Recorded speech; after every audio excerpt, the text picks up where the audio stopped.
যে আকাশে ঝড় ওঠে না, মেঘ ডাকে না, চাই কি?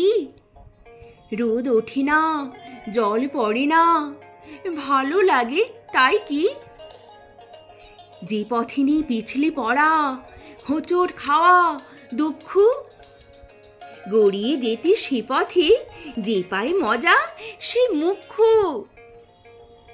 রাস্তা হোক না চড়াই ভাঙা, অনেক অনেক দূর, আকাশে থাক ঝড় বৃষ্টি আর কিছু রোদ্দুর, তাতেই হবে তাইতে চিবিয়ে খেতে হয় বলে আক মিষ্টি সবার চাইতে।